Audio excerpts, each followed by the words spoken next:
नमस्कार साथियों, मैं प्रमोद उपाध्याय बाल विद्या मंदिर सीनियर सेकेंडरी स्कूल कत्तीपुरा नागौर के ई लर्निंग पोर्टल पर आपका हार्दिक स्वागत करता हूं। जैसा कि पिछले वीडियो में मैंने कक्षा 6 में झांसी की रानी पढ़ाते आ रहे हैं पिछले वीडियो में, तो अध्याय 10 जो है इसमें मैंने भाग जो कविता के हैं झांसी की रानी, उसमें भाग 7 पिछले वीडियो में पढ़ा चुका हूँ। आज के वीडियो में अपन भाग 8 यानी इस कविता का भाग 8 के बारे में चर्चा करेंगे। तो ये भाग 8 में झांसी की रानी लक्ष्मीबाई के बारे में क्या कहा गया है कि चीनी राजधानी दिल्ली की लिया लखनऊ बातों बात।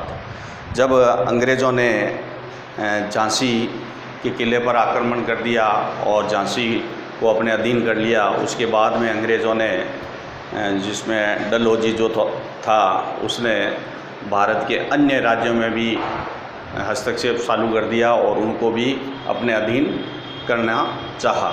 तो जिस प्रकार से कि चीनी राजधानी दिल्ली की लिया लखनऊ बातवाद, और फिर इसने डलहौजी ने जब झांसी का किला जीतने के बाद उस पर झंडा फहराने के बाद जो भारत की राजधानी दिल्ली उसको भी इन्होंने अपने अधीन कर लिया और लखनऊ जो था अजय, उसको भी बातों ही बातों में अपने अधिकार क्षेत्र में ले लिया अंग्रेज़ों ने। यानी अंग्रेजी शासन लखनऊ और दिल्ली इन पर भी हो गया।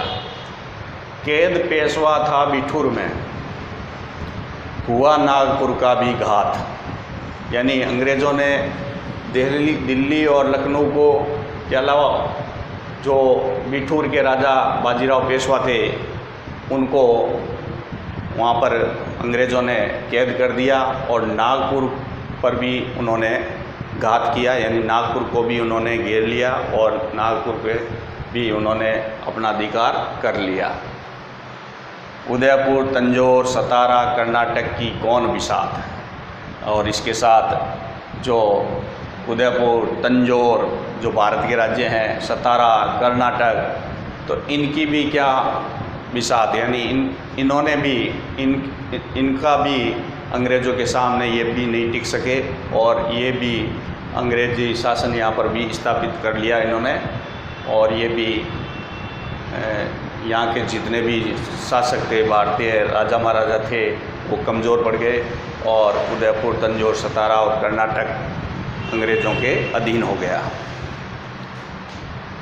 जबकि सिंध, पंजाब, ब्रह्मा पर अभी हुआ था वज्र निपात। और फिर धीरे धीरे सिंध, पंजाब और ब्रह्मा, इन पर भी अंग्रेज़ों ने इनको भी नहीं छोड़ा और इनको भी अंग्रेज़ों ने अपने वज्र निपात यानी इन पर भी आक्रमण किया और इनको भी अपने अधिकार क्षेत्र में मिला लिया। यानी यहाँ पर भी अंग्रेज़ों ने अपना शासन कर लिया और इनको भी अपने अधीन कर लिया। इस तरीके से भारत के लगभग सभी राज्यों में अंग्रेज़ों ने अपना शासन स्थापित कर दिया।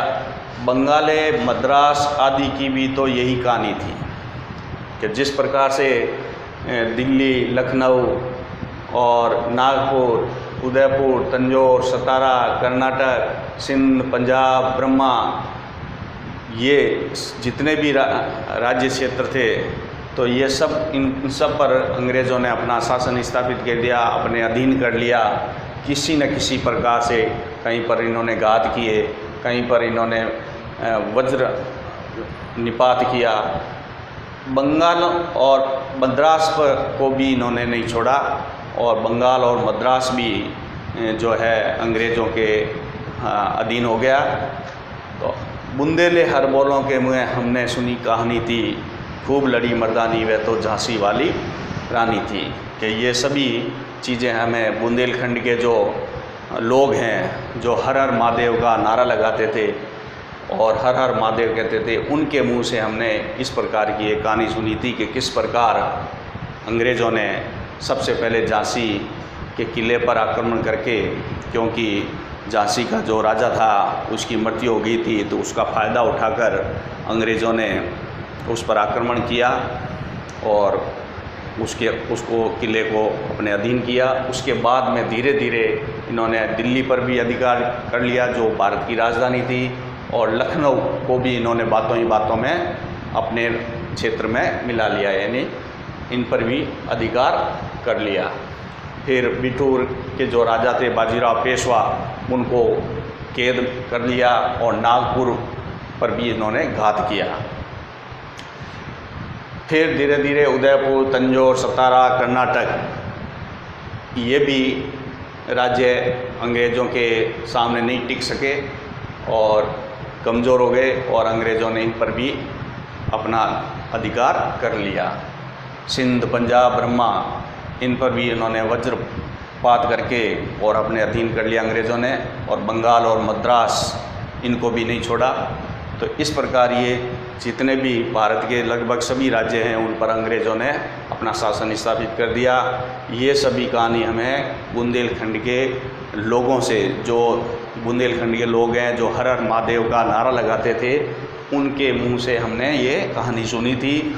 खूब लड़ी मर्दानी वह तो झांसी वाली रानी थी, कि इस प्रकार झांसी की रानी जो थी लक्ष्मीबाई, वो अंग्रेज़ों के इस अत्याचार से दुखी होकर और वह अंग्रेज़ों के विरोध में मर्दों की तरह उनका सामना किया और उनसे युद्ध किया।